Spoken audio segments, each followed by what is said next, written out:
Testing, testing, 1, 2, 1, 2, 22. How's everybody? We are good.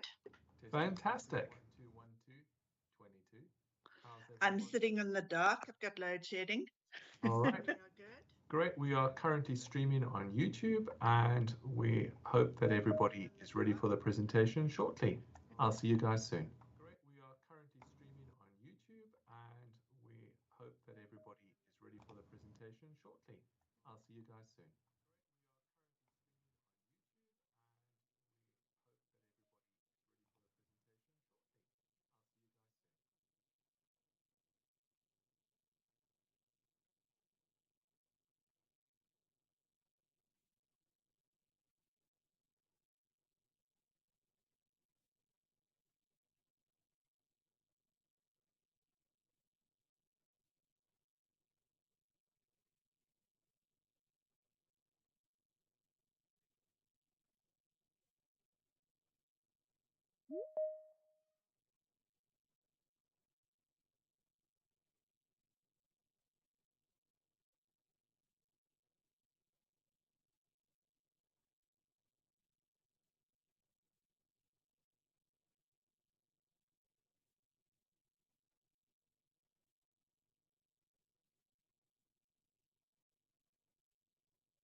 Good evening, everybody. Welcome to Parent Dialogue.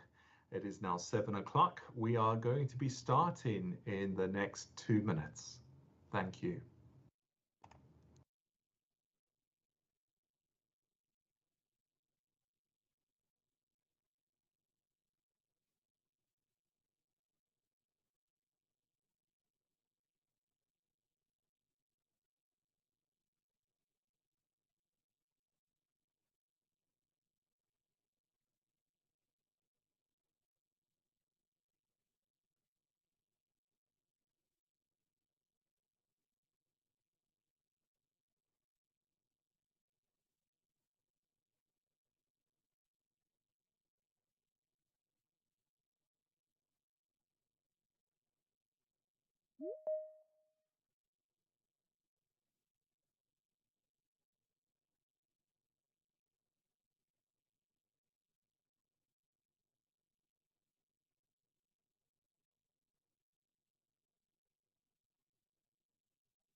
Good evening, everybody. Welcome to this term's edition of Parent Dialogue.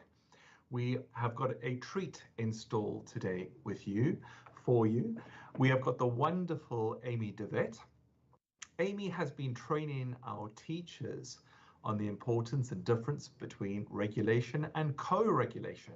And this is more important than we may realize.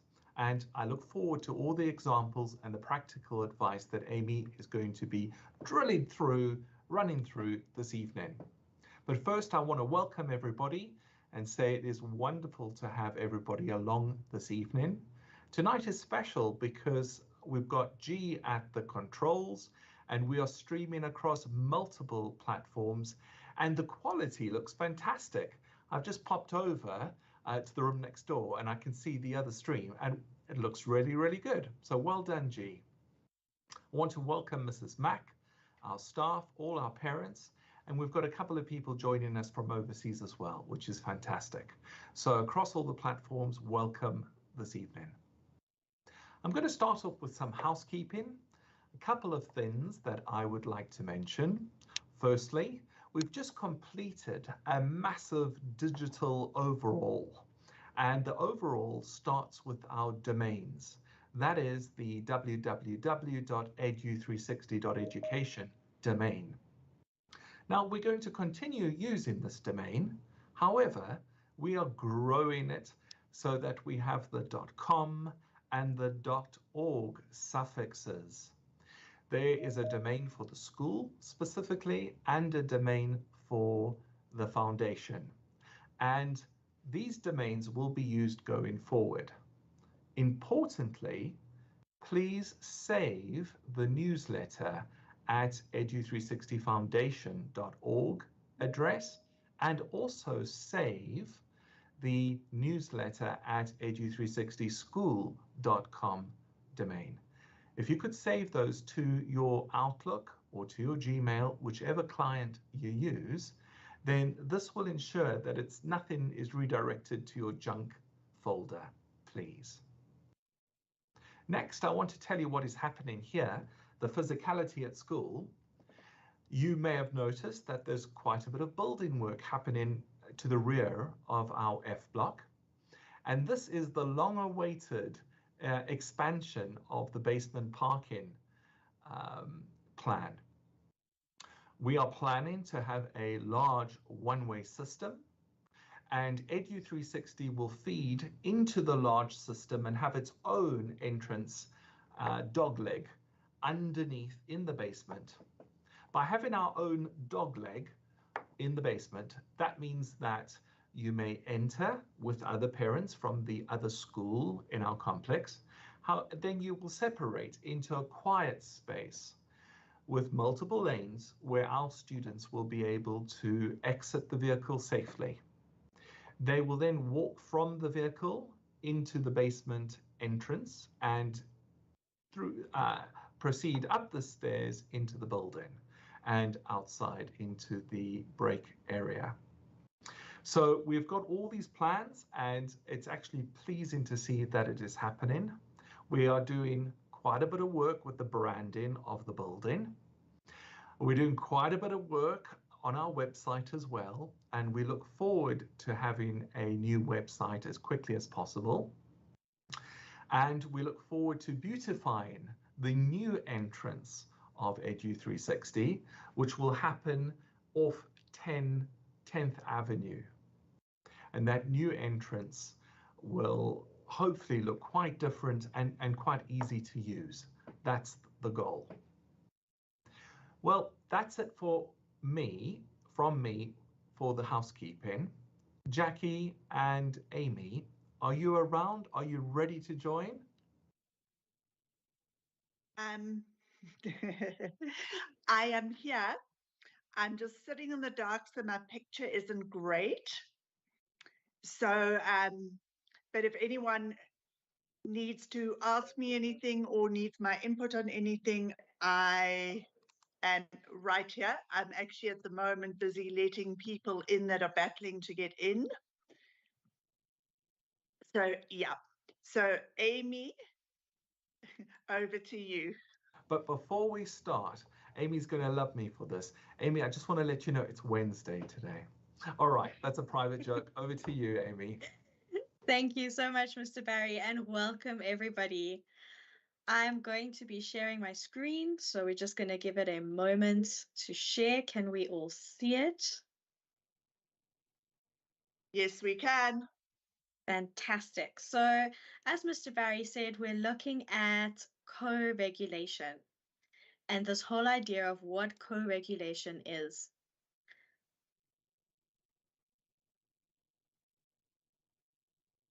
So I'm going to discuss a little bit of theory, but it's really, really simple and really interesting. And it looks at polyvagal theory. So what this is looking at is there's a polyvagal nerve that runs right through our body. It's one of the largest cranial nerves we have in our body. And it responds to our physical, environmental emotions and the environmental stimulus. And when we regulate our body through this nerve, we can stay calm and our emotions gain us a feeling of safety. So we can actually use the body, the physical, to affect the emotions, which is very helpful when we're looking at regulation. This chart kind of looks at the three areas that we operate in as humans. If you look at the green area, that's our social engagement area. This is where we feel safe, we feel calm, we're able to interact, we're able to learn. This is where we want to spend most of our time. The words fight or flight might sound quite familiar, and this is when we start to move into a little bit of an activation phase.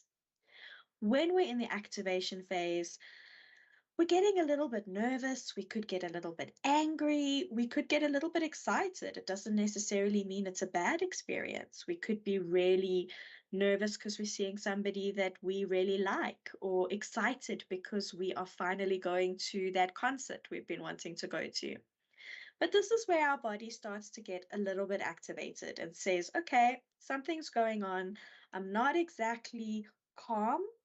So my heart rate increases and I'm going to be a little bit more hypervigilant to see, are there any threats, or to get me ready to respond to anything that's going to be happening. Then we get the freeze state. Now this state is when the body almost wants to shut down. The body says there's too much going on and I'm in danger. I don't want to feel pain. I don't want to be afraid. I'm overwhelmed. And this is often where we're finding a lot of hopelessness, a lot of our numb feelings. When you say, I feel empty, I feel numb, this is where your polyvagal chart is indicating you are. We operate throughout this chart every single day.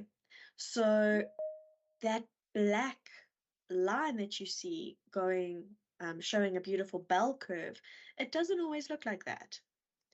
In fact, it looks a little bit like this, and this is what we want.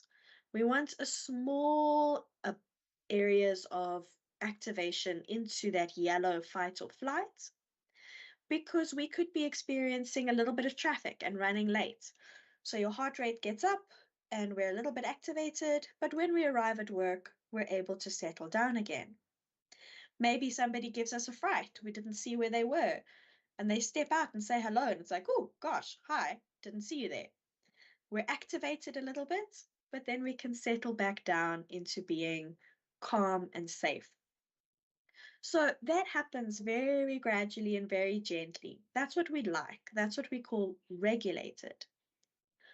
When we look at the other option, we're looking at a dysregulated pattern.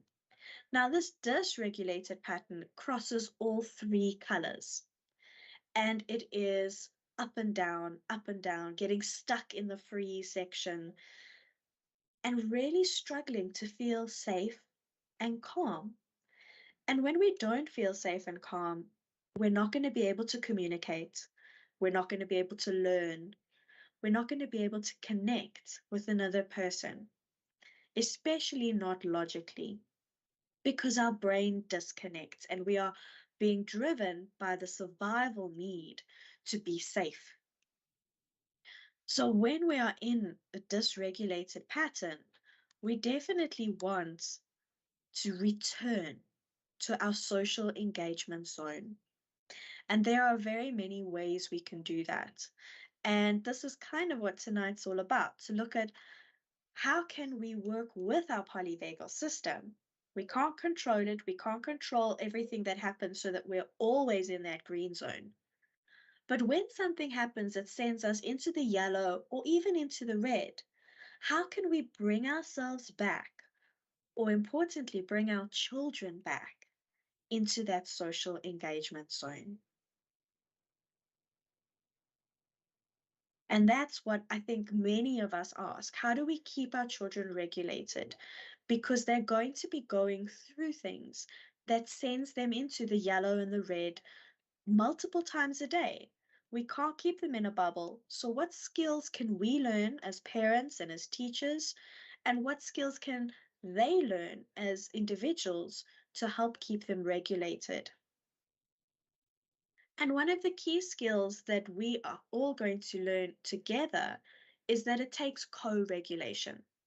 Take somebody else. So that's the ability to regulate our emotions and behaviors, to soothe and manage those stressful situations with the support and direction of a connected individual. Co-regulation cannot happen in isolation. It also cannot happen with somebody who is dysregulated as well. So it really needs that connected individual that can come in and offer a different perspective and offer an anchor in the storm to say, this is your green space. You're going to come back and meet me in your green space. So I'd like you to close your eyes and I'd like you to imagine you've just walked into the office. Everybody is rushing around. Phones are ringing. There is somebody shouting in the corner office because they were stuck in traffic. Everybody is rushing to meet a meeting that's going on in the boardroom. There is a lot of movement going on, and you have just walked into this. I'd like you to take a moment to think how your body would feel. All of this noise, all of this movement, and it's not pleasant. Panic that maybe you need to do something at the meeting. All of this is happening at once. Possibly you're feeling a little bit panicked, a little bit anxious. Possibly your heart rate rises. Possibly your mouth starts to feel dry and you start to look around a lot. You feel uncomfortable. Many of us feel a choking sensation that we want to cry or something stuck in our throats. Then somebody walks into the room. They look at you in your eyes. They smile and they say, "Good morning." All of a sudden, you have an anchor. The extra noise disappears and you feel that you are seen and you are safe. This is what co-regulation is about, being that calm in the storm. Now, there's different ways that we can co-regulate with our children, and they're not that difficult. Things like naming and normalizing big feelings. I can see that you're angry, or I can see that you're afraid. That would have made me afraid. Are you afraid? We're giving them the emotion by calling it by its name, and we're saying that it's okay to be feeling what they're feeling. Very often in a dysregulated state, they cannot name those emotions. So I like to think of the brain. Dan Siegel uses a model where you look at your limbic system is wrapped up in your frontal cortex. And when you are dysregulated, your brain does that. So your frontal cortex kind of gets disconnected. So you can't really use logical thought or problem-solving thinking. And so you can't name what you're feeling, which makes it even worse. So hearing that it's okay and what you're feeling sometimes helps. Softening and lowering your voice. Low and slow is the way to go when you co-regulate. That is calming. It is not an assault on the senses. It's almost like if you think of a boat rocking gently in the water, that's what low and slow is able to do to the polyvagal system. Looking at taking some deep breaths together. If you think of being dysregulated, you might think that you're going to be breathing really fast or I'm trying to catch my breath. Maybe I'm crying. Maybe I'm angry and I'm shouting. Taking those deep breaths together can model the behavior of what you want to do. Telling someone to breathe is not very helpful when they're dysregulated. Taking their hands, deep breath with me, low and slow, is a little bit more helpful. Lowering your body to be at their level. Sometimes having somebody tower over you is further activating. So crouch down, sit down on the floor even with them. Be on their level. Don't be afraid to come down. And sometimes you want to bring them down as well, because sitting is far more grounded than standing. So come down nice and low. Make eye contact and show empathy. When we see that we are being validated, when we're being witnessed, when we're actually being seen, we start to feel safer. Granted, many of these things might not work, so these are all just suggestions. And you're going to have to do a little bit of an experiment and a trial and error. Maybe your child does not like to breathe together. They prefer you sit close to them. Maybe they don't like to make eye contact. So you're simply speaking to them, letting them know that you are here. You could then further take a walk together, engaging that body, allowing the dysregulated energy to be processed physically. Engaging in something sensory.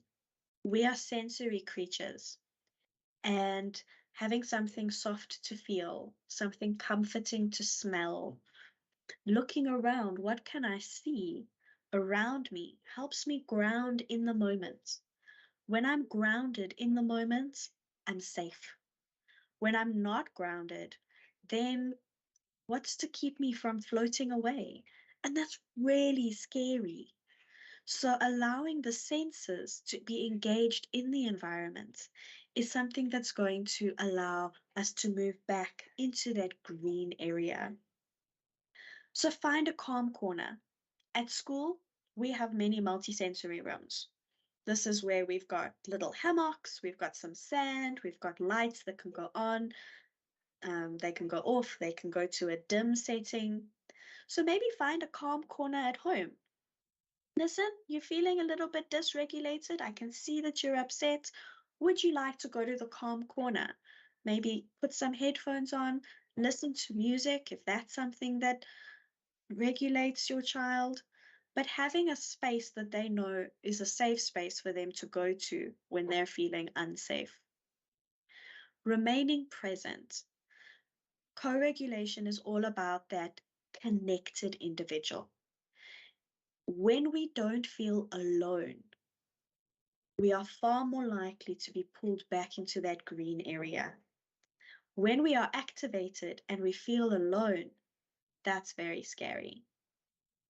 And then listen to what they say. They might not be able to talk immediately, but when they do, and if they do, allow yourself to reflect back what they're saying, because sometimes that helps both you and them understand what you are expressing. So they might say something like, there's too much noise.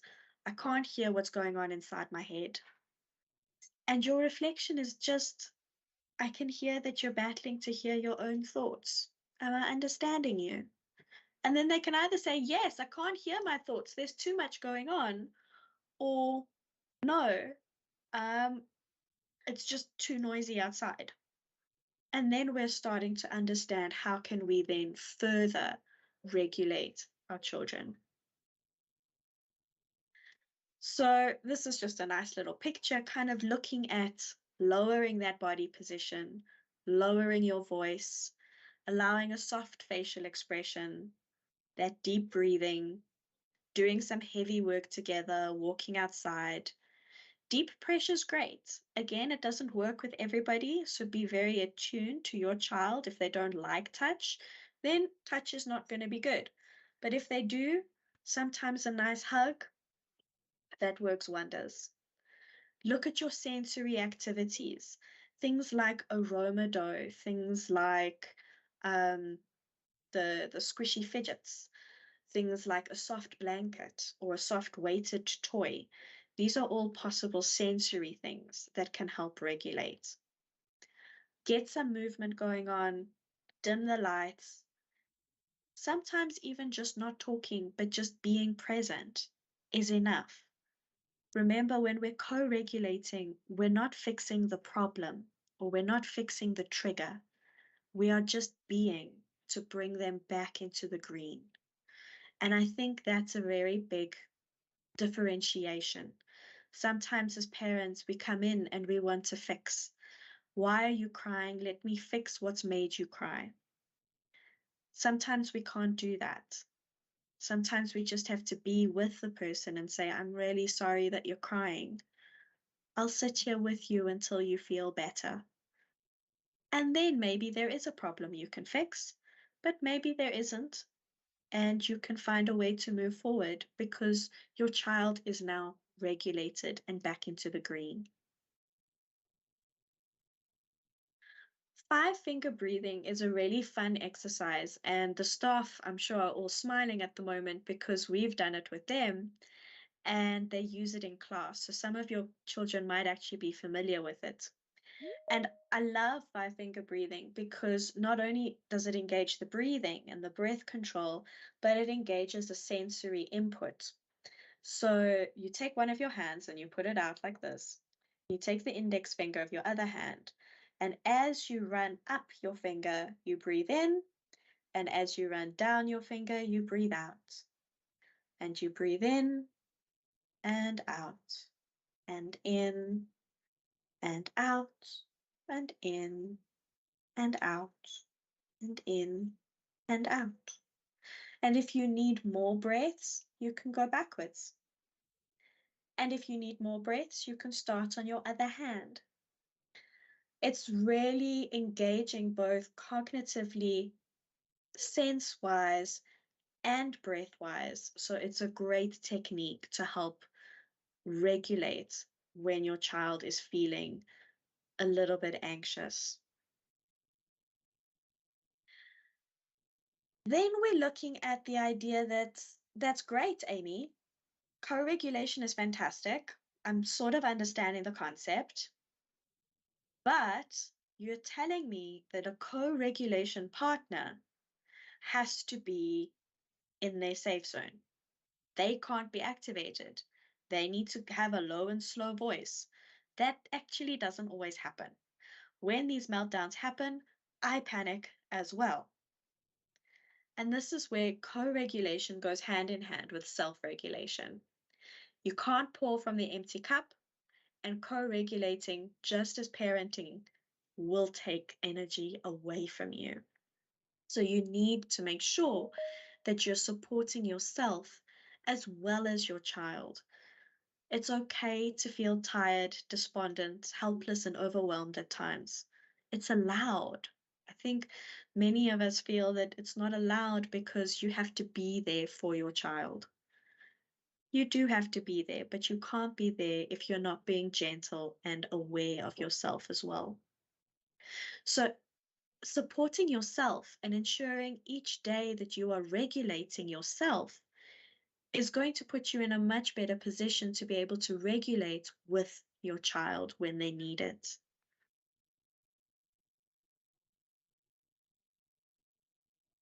So, how can we self regulate? Well, have work boundaries. Okay, we spend a lot of time at work, and this is where a lot of our energy is spent. Take your lunch breaks. Know when enough is enough. Know how you plan on managing your time. Know what you are prepared to do and what you're not prepared to do. And have the boundaries to make yourself feel safe. Coping ahead means being prepared. If you know you're running late or if you know you've got a late day at work, prepare your child. I'm going to be late today. So Gran is going to pick you up, or you're going home with a friend. being aware that you might be a little bit more tired than usual, you're preparing yourself emotionally that today's going to be rough. If possible, you've made dinner the night before, you made extra dinner, so now you don't have to cook dinner. So always looking at how can you support yourself by coping ahead. Be confident in your own abilities. No parenting, there is no parenting book that gives you all the answers. Your child does not come with an instruction manual. When this happens, do this. We can't switch them off and on again. This does not work. So you need to know that you are doing the best you can with what you have. And you probably know far more than you realize in that moment. Trust your gut. These are your children. They are going to respond to you. So be confident in the fact that having you present is going to help them back into that green. Ask for assistance. You don't have to go it alone. Whether it's asking family for assistance, whether it's asking friends for assistance, whether it's reaching out to the school and asking for assistance, you have options that you don't have to go it alone. So please, if you need assistance, make sure that you've got a support system in place, because just like your child needs co-regulation, so do you. And find some good moments in the day and actively acknowledge them. That beautiful brain that we talk about is so powerful, but it is biologically programmed to make sure we survive. And smelling the roses is not always important for survival. So it's going to look out for threats. It's not always going to look out for those good moments. We have to do that consciously. So if something good happens, and it can be really small, today my pen wrote amazingly. When it just like slides over the page, maybe that's a teacher thing. But when that happens, that's a good day. Or my cup of coffee was just the best cup of coffee this morning. It really hit the spot. To much bigger things. I was complimented on my work. I was complimented on my project that I finished. My child said that they were excited to go to school today. So really noticing these good things and actively going, that was a good moment, is another way to start filling your self-regulation cup. Have those breaks, please. Eat, drink, and breathe. You are human, and that is great. So support the fact that you are human and you need these things. Find a ritual that you enjoy to do each evening. This could be worked into your own daily habits. So really enjoy your bath, or take time to connect with the scents and the smells, the tastes of the food that you're cooking. Take your cup of coffee or your glass of wine and go and sit outside and just look at the sky if you enjoy nature. But find something, even if it's for 5-10 minutes, that you can do each evening that makes you feel good. Just like engaging with sensory input is great for co-regulation, it's great for self-regulation as well. So finding something you like to touch, something you like to smell, something you like to see is going to be great for your sensory integration and topping up your cup and bringing you back to your green. Remaining present for yourself. We often switch onto autopilot because it's just too much. And sometimes autopilot is needed. But again, finding a little bit of time each day to just be present with yourself and maybe reflect with kindness and say, you're doing a good job, or today was rough. It's okay. Let's have a nap and tomorrow will be better. Or maybe it won't be better, but I will get up and face it. So always making sure that we treat ourselves with kindness, just as we treat our children and each other with kindness. That's going to be needed for self-regulation as well.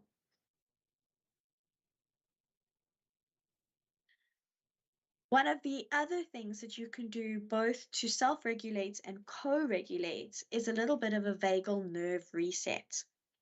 And what it is, and it's very slow and gentle, please, we don't want anybody to get dizzy, is you're just moving your head slowly from side to side,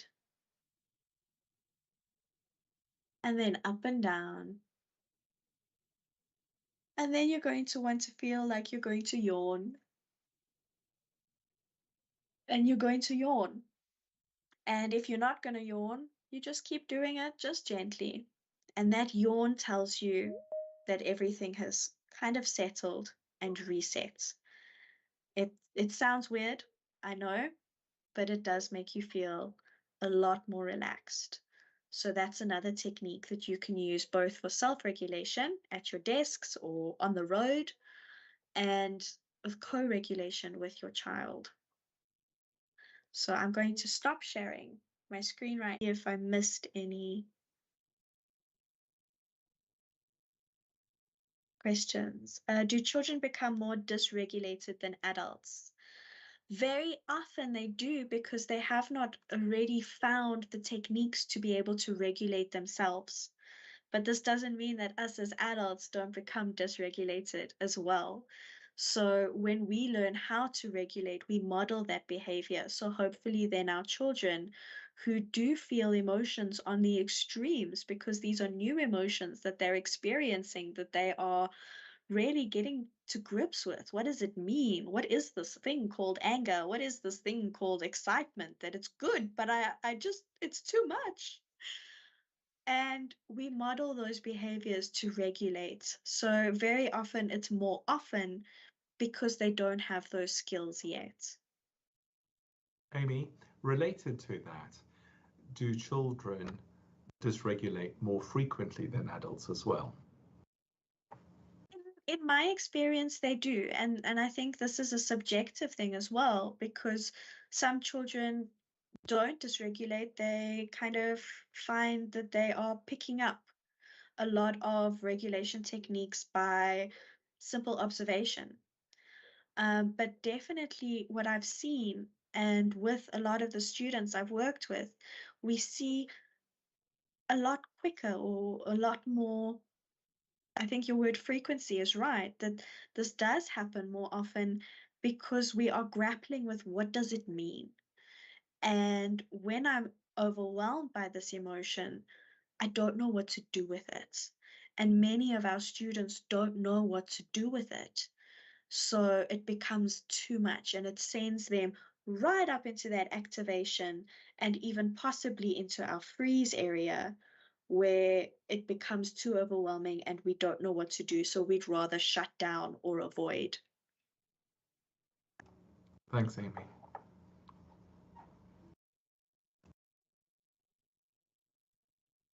Anybody else?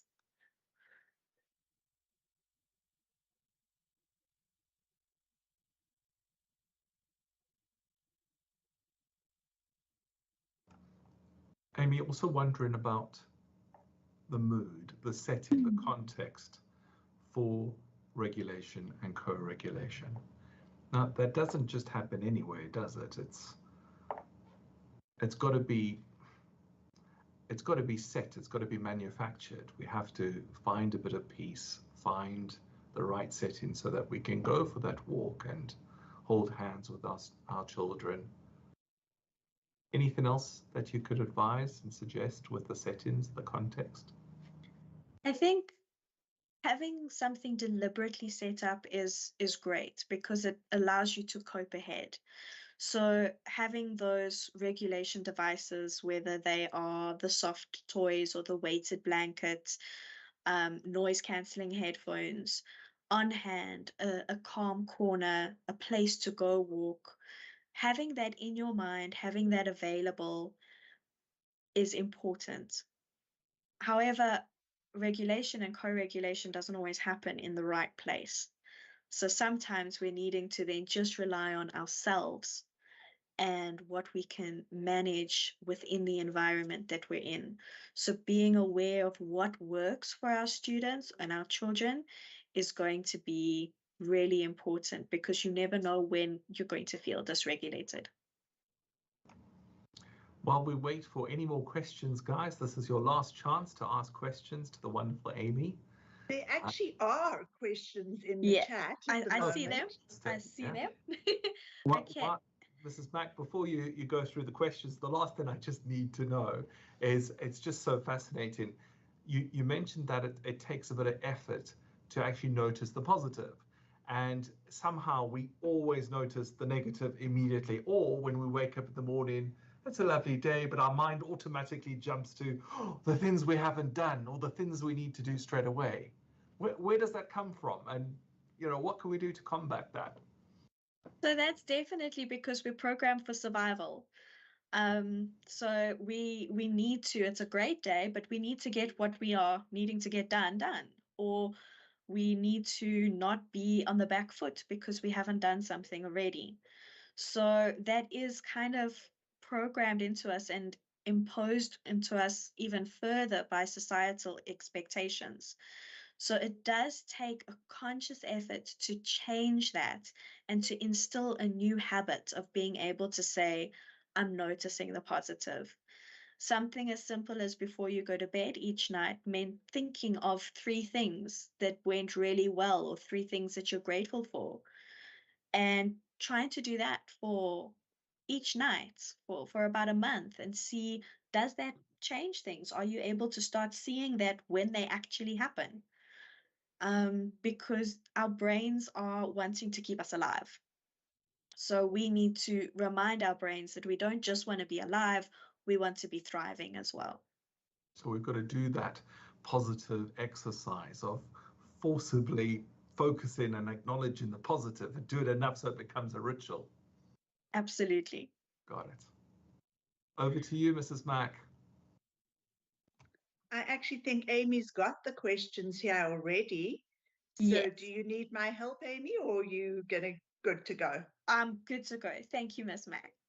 Okay. I've got one here. What are the common signs of needing to regulate or co-regulate? That's great. So often we're going to see different signs for different people because we respond differently. But the things you're going to want to look for is something like an agitation. So are we having shallow breath? Are we becoming flushed? Are we beginning to move? Are we not being able to sit still? Are we starting to speak in a very pressured or very fast manner? Are we starting to avoid things? So are we looking around? If somebody comes close to us, are we jerking back? So we're definitely looking and listening. What is the person saying? Are they starting to say stop, or no, or I don't know, or leave me alone? These are things that we can notice. I like to say, if you're uncomfortable in your body, you probably need to regulate. And you can recognize that when somebody is uncomfortable in their body or in their space.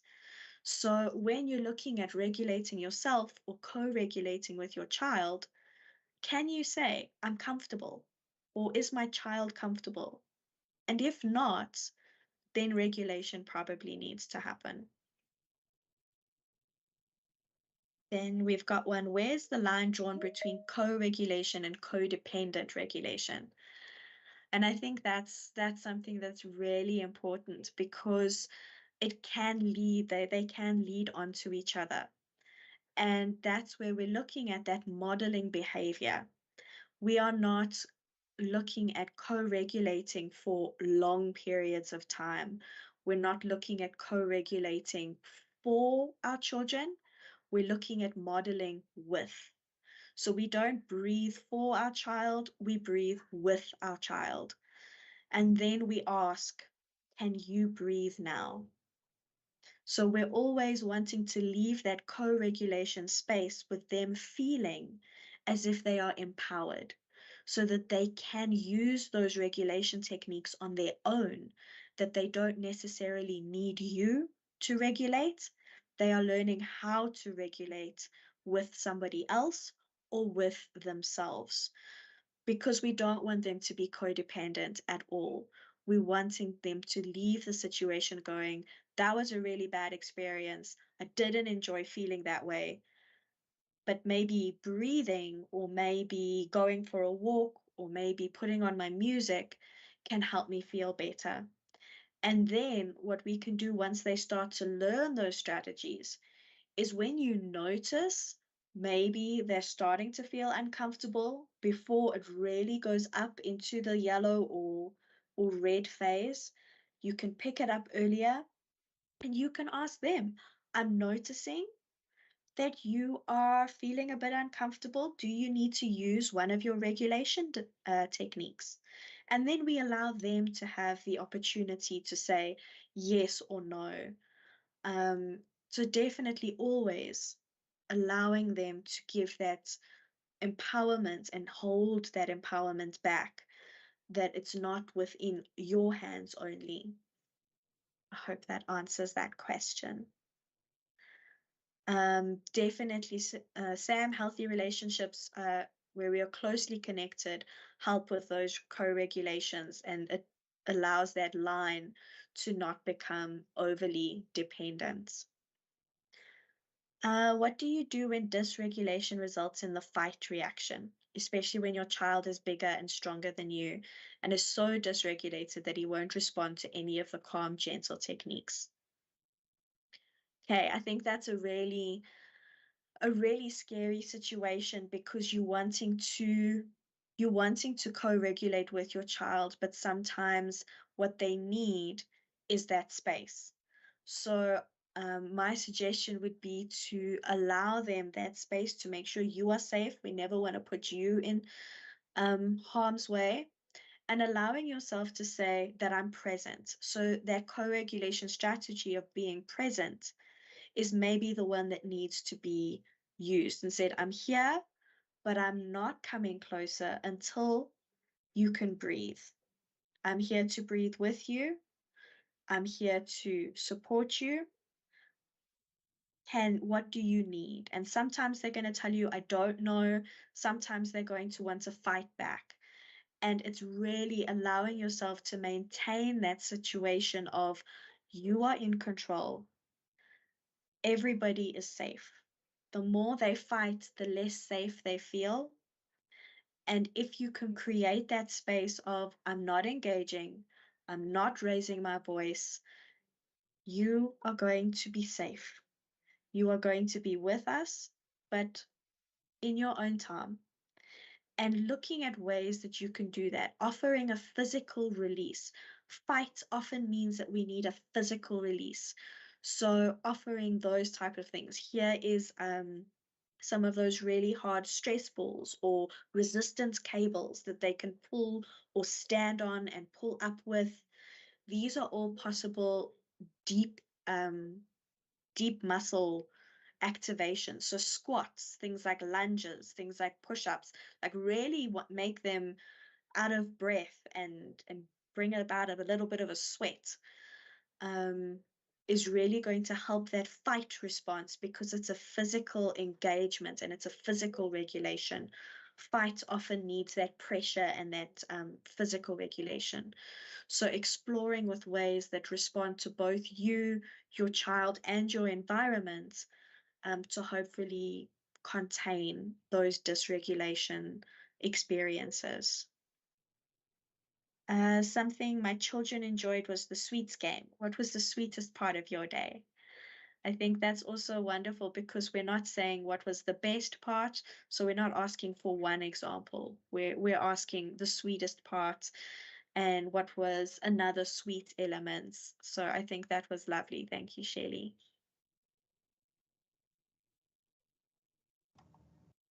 Amy, I want to say a very big thank you to you this evening. You spoke really low and slow, and I was a little bit frantic running around this evening before our presentation, but I'm feeling great right now. And so I'm feeling regulated. And thank you, everybody, for joining us this evening. Okay. Justin, Yes, before you finish, because you sound like you're getting like you're ready to wrap up. I've got my running shoes on already. I'm ready. I noticed that there were quite a few people that joined later, and there were some people that seemed to get disconnected and needed to reconnect. I know that we have ways that people can watch the full presentation or re-watch the presentation if they would like to. Can you please explain how they're going to do that? All right, off the top of my head, I would point people to our G's Facebook in the page. background. He can explain maybe. Oh, you know what? He Yeah. is far better than I in this department.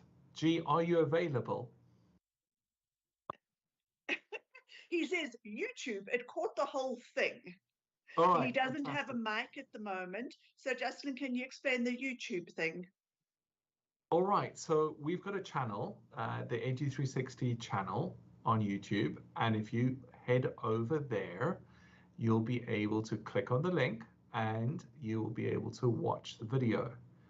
We also will most likely have the entire presentation ready to go on our Facebook page as well.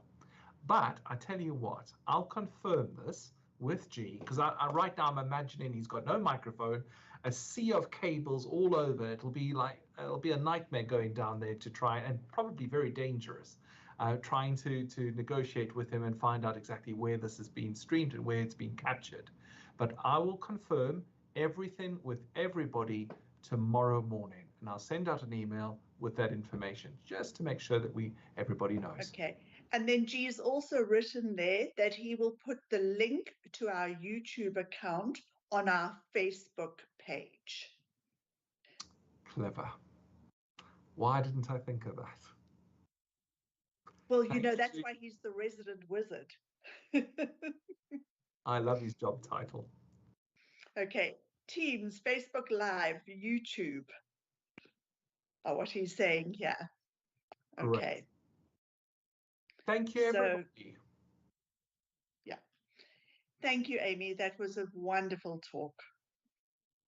And I think that everyone that's, there's a hand that flashed up for a moment. Is there someone that still wants to ask a question?